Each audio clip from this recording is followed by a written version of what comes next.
একদিন আমার স্বামী বাড়িতে কাজকর্ম করার জন্য একটি ছেলেকে নিয়ে আসলেন। ছেলেটি ছিল অত্যন্ত সৌন্দর্য। তাকে দেখে আমি মুগ্ধ হয়েছিলাম। সে কি করে একজন কর্মচারী হতে পারে? আমার মনে হয়েছিল সে বড়লোক ঘরের সন্তান। সে কি করে জুতো পালিশ করে? আমার স্বামী তাকে আমাদের বাড়ির কাজকর্ম করার জন্য নিয়ে আসলেন। কিন্তু একদিন আমার স্বামী শহরে একটা বড় কাজে চলে গেলেন। তখন বাড়িতে আমি আর ওই কর্মচারী শিবু ছিলাম। কিন্তু সেদিন তো বন্ধুরা, বাকিটা তোমাদের বলছি, তার আগে তোমাদের একটা কথা বলি, রাগ করবে না। কিন্তু তোমরা এই ভিডিওতে একটি লাইক দিয়ে এবং চ্যানেলটি সাবস্ক্রাইব করে পাশে থাকবে। এবার আসল ঘটনাটি শুরু করি। আমার নাম ঐশী, স্বামী রাজেশ আর আমি, এই নিয়েই আমাদের ছোট্ট সংসার। রাজেশ একটি প্রাইভেট কোম্পানিতে উচ্চপদে চাকরি করে, আর আমি বাড়ির সব কিছু সামলাই। ইদানিং কাজের চাপ বড্ড বেড়ে গিয়েছিল। একা হাতে সবটা সামলে উঠতে পারছিলাম না। রাজেশকে অনেকদিন ধরেই বলছিলাম একজন সাহায্যকারী রাখার জন্য। অবশেষে একদিন সন্ধ্যায় রাজেশ বাড়ি ফেরার সময় সাথে করে একটি ছেলেকে নিয়ে এলো। রাজেশ বলল, ঐশী, তোমার জন্য একজন সাহায্যকারী নিয়ে এসেছি। আজ থেকে ও আমাদের বাড়িতে থাকবে। আমি ছেলেটির দিকে তাকালাম। বয়স ২২-২৩ হবে, শ্যামলা গায়ের রং, কিন্তু চেহারায় একটা অদ্ভুত সারল্য আর আভিজাত্যের ছাপ। ময়লা শার্ট প্যান্ট পরা থাকলেও তাকে কোনোভাবেই বাড়ির কাজের লোক বলে মনে হচ্ছিল না। আমি অবাক হয়ে রাজেশকে জিজ্ঞেস করলাম, ওকে কোথায় পেলে তুমি? দেখে তো মনে হচ্ছে ভালো ঘরের ছেলে। রাজেশ শেষে বলল, ওকে আমি রাস্তার মোড়েই জুতো পালিশ করতে দেখেছিলাম।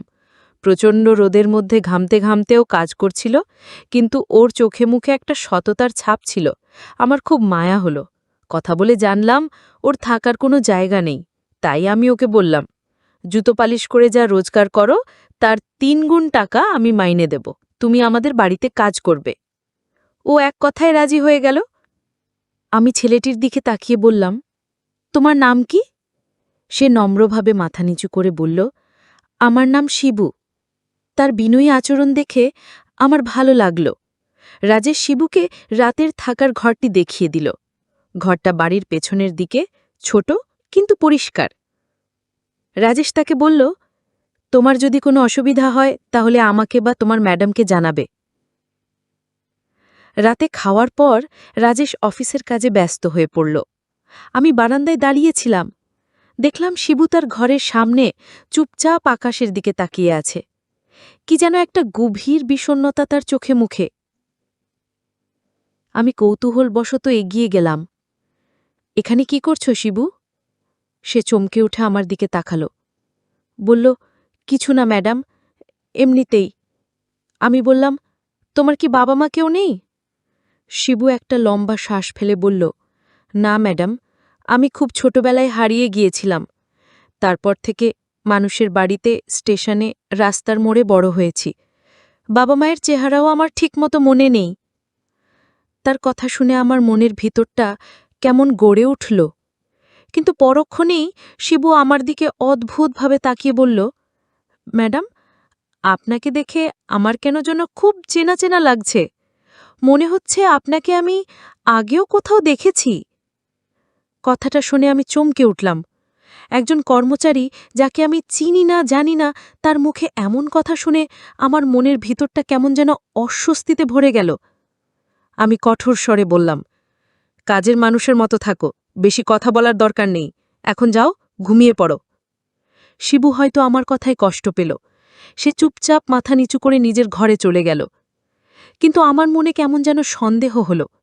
ছেলেটা কি আসলেই সহজ সরল, নাকি এর পিছনে অন্য কোনো উদ্দেশ্য আছে? তার ওই অদ্ভুত চাহনিয়ার কথা আমার রাতের ঘুম কেড়ে নিল। পরের দিন থেকে শিবু বাড়ির কাজে লেগে গেল। তার কাজে কোনো খুঁত ধরার উপায় ছিল না। ঘরদোর ঝকঝকে তকতকে রাখা, বাগান পরিষ্কার করা, বাজার করা, সব কাজ সে অত্যন্ত নিষ্ঠার সাথে করত। রাজেশ তো তার কাজে মুগ্ধ। সারাক্ষণ আমার কাছে শিবুর প্রশংসা করত।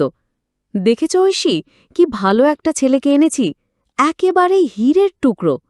আমি রাজেশের কথায় সায় দিতাম, কিন্তু আমার মন থেকে সন্দেহের কাঁটাটা নামাতে পারছিলাম না। শিবু কাজে কর্মে ভালো হলেও তার কিছু কথাও অদ্ভুত ছিল।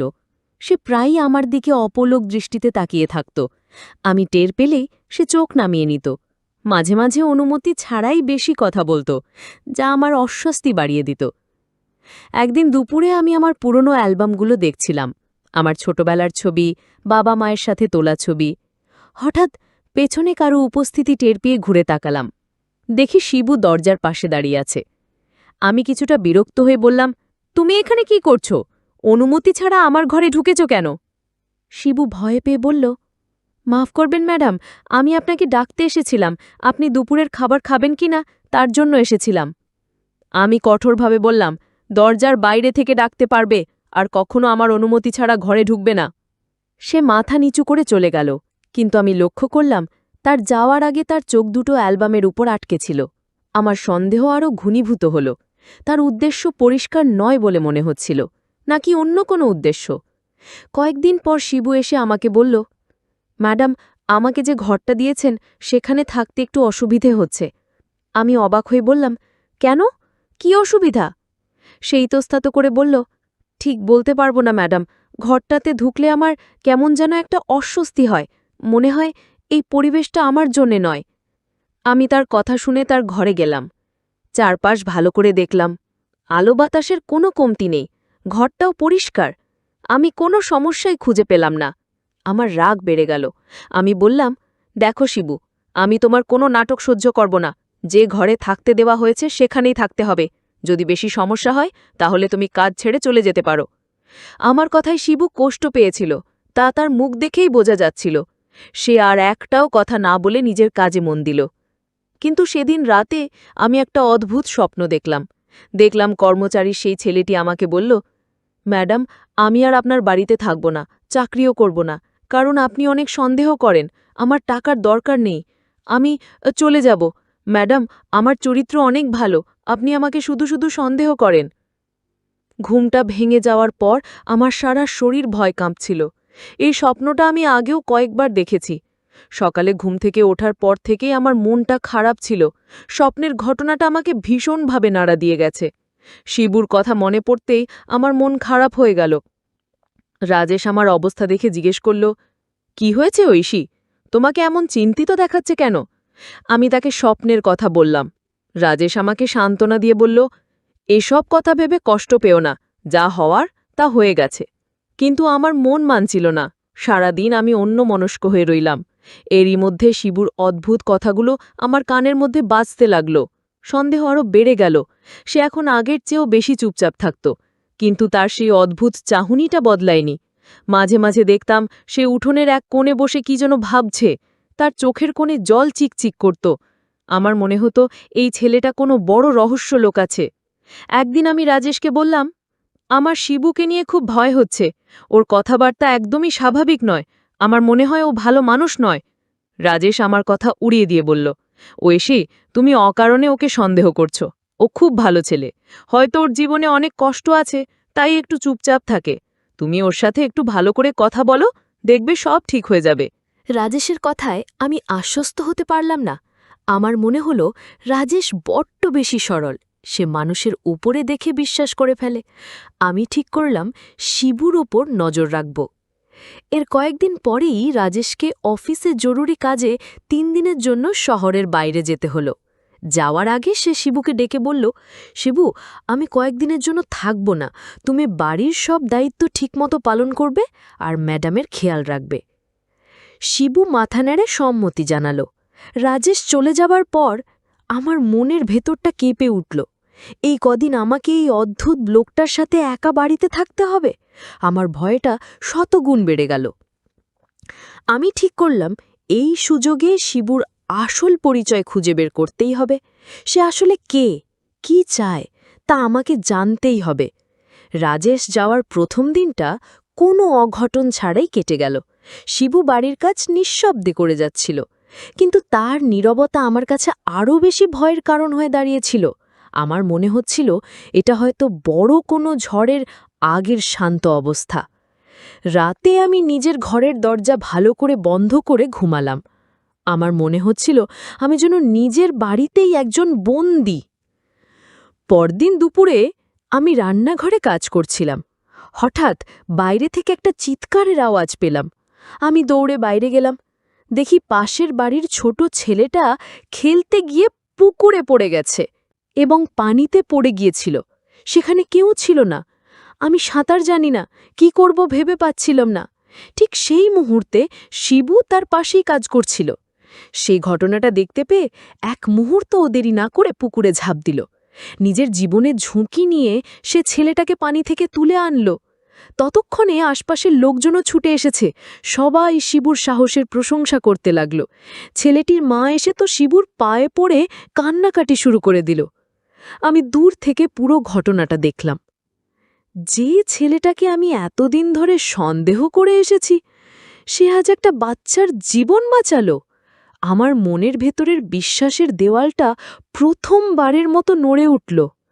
একজন অসৎ বা খারাপ মানুষের পক্ষে কি এমন নিঃস্বার্থভাবে অন্যের জীবন বাঁচানো সম্ভব? আমার মনের মধ্যে একটা তুমুল দ্বন্দ্ব শুরু হলো। একদিকে আমার দীর্ঘদিনের সন্দেহ, অন্যদিকে শিবুর আজকের এই সাহসিকতা। ভালো একটি কাজ, একটি শিশুর জীবন বাঁচানো। আমি কি তাহলে সত্যি তাকে ভুল বুঝছি? সন্ধ্যায় আমি শিবুকে ডেকে বললাম, শিবু, আজ তুমি যে কাজটা করেছ তার জন্য অনেক ধন্যবাদ। শিবু মাথা নিচু করে বলল, এটা আমার কর্তব্য ছিল ম্যাডাম। তারপরই সে আবার সেই কথাটা বলল, ম্যাডাম, আজ ওই বাচ্চা ছেলেটাকে বিপদে রেখে আমার নিজের ছোটবেলার একটা কথা মনে পড়ে গেল। আবছা আবছা মনে পড়ছে আমিও যেন ঠিক এভাবেই কোনোদিন বিপদে পড়েছিলাম, আর কেউ একজন আমাকে বাঁচানোর জন্য ছটফট করছিল। তার কথা শুনে আমার মনের ভেতরটা ধক করে উঠল। আমার সেই পুরনো স্বপ্নটার কথা মনে পড়ল, যেখানে আমি আমার ভাইকে হারিয়ে ফেলেছিলাম। কিন্তু আমি নিজেকে সামলে নিলাম। ভাবলাম এটা হয়তো কাকতালীয়। রাতে আমার ঘুম আসছিল না। শিবুকে নিয়ে আমার সব চিন্তা ওলটপালট হয়ে যাচ্ছিল। সে কি সত্যিই ভালো, নাকি ভালো মানুষের আড়ালে অন্য কোনো উদ্দেশ্য আছে? আমি ঠিক করলাম কাল সকালে আমি তার ঘরে গিয়ে তল্লাশি চালাবো। আমার এই মনের দ্বন্দ্বের অবসান হওয়া দরকার। পরদিন সকালে শিবু যখন বাজারে গেল, আমি সেই সুযোগে তার ঘরে ঢুকলাম। ছোট একটা ঘর, আসবাবপত্র বলতে একটা চৌকি আর একটা ছোট টেবিল, সবকিছু খুব গোছানো। আমি তার তোষকের নিচে, বালিশের নিচে খুঁজে দেখলাম, কিছুই পেলাম না। হতাশ হয়ে যখন ফিরে আসব, তখন টেবিলের ওপর রাখা একটা পুরনো ময়লা কাপড়ের পুটলির দিকে আমার চোখ পড়ল। আমার হাত কাঁপছিল। এটা খোলা কি ঠিক? কিন্তু আমার কৌতূহল আমাকে থামতে দিল না। আমি সাবধানে পুটলিটা খুললাম। ভেতরে একটা মাত্র জিনিস ছিল, একটা পুরনো বিবর্ণ হয়ে যাওয়া ছবি। ছবিটা হাতে নিয়ে আমি অবাক হয়ে গেলাম। আমার পায়ের নিচের মাটি সরে যাচ্ছিল, কারণ ছবিটা ছিল আমার ছোটবেলার ছবি।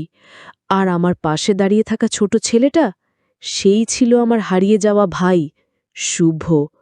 আমার মাথা ঘুরছিল। আমি ছবিটা হাতে নিয়ে টলতে টলতে নিজের ঘরে ফিরে এলাম। আমার বিশ্বাস হচ্ছিল না, এই ছবি শিবুর কাছে কি করে এলো? তাহলে কি শিবুই আমার হারিয়ে যাওয়া ভাই শুভ? আমার মস্তিষ্ক কোনোভাবে দুটো বিষয়কে এক করতে পারছিল না। মনের ভেতরটা আনন্দের চেয়েও বেশি ছিল বিশ্বাস আর একরাশ অপরাধবোধ। আমি সোফায় বসে কাঁপছিলাম। যাকে আমি এত দিন ধরে ভুল বুঝেছিলাম, তাকে অনেক কিছু ভেবে এসেছি, যার সাথে এত দুর্ব্যবহার করেছি, সে আমার নিজের রক্তের ভাই।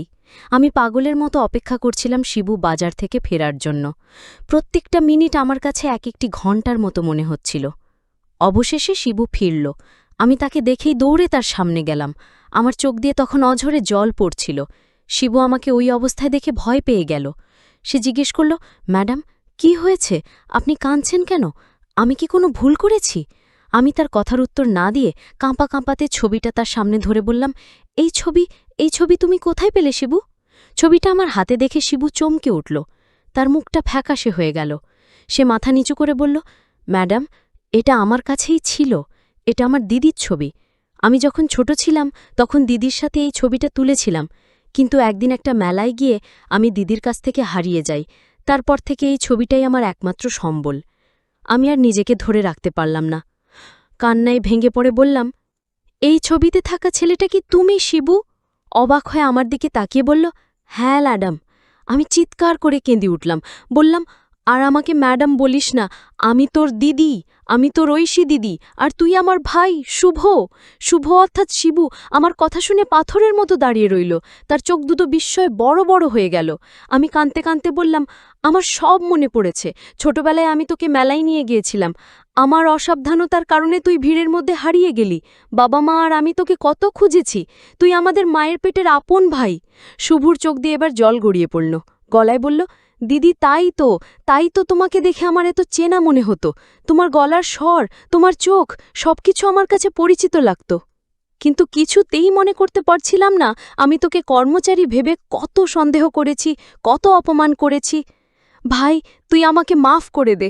শুভ কেঁদে বলল, না দিদি, তুমি কোনো ভুল করনি, আমার ভাগ্যটাই খারাপ। সেদিন আমাদের দুই ভাই বোনের কান্নায় বাড়ির দেয়ালগুলো যেন ভিজে গিয়েছিল। আমি সঙ্গে সঙ্গে বাবা মাকে ফোন দিলাম, তাদের জানালাম আমি আমাদের শুভমকে খুঁজে পেয়েছি। ফোনের ওপাশ থেকে বাবা মায়ের কান্নার আওয়াজ শুনতে পেলাম। তারা বিশ্বাসই করতে পারছিলেন না। কয়েক ঘন্টা পর রাজেশও ফিরে এলো। বাড়ির পরিস্থিতি দেখে সে অবাক হয়ে গেল। আমি যখন তাকে সবটা খুলে বললাম, তখন সেও আনন্দে আত্মহারা হয়ে গেল। আমি প্রথম দিনই বুঝেছিলাম তুমি কোনো সাধারণ মানুষ নও। সেদিন বিকেলে আমি আর রাজেশ মিলে শুভকে নিয়ে আমাদের বাবা মায়ের কাছে গেলাম। এত বছর পর হারিয়ে যাওয়া ছেলেকে ফিরে পেয়ে তাদের যে আনন্দ, তা ভাষায় প্রকাশ করার মতো নয়।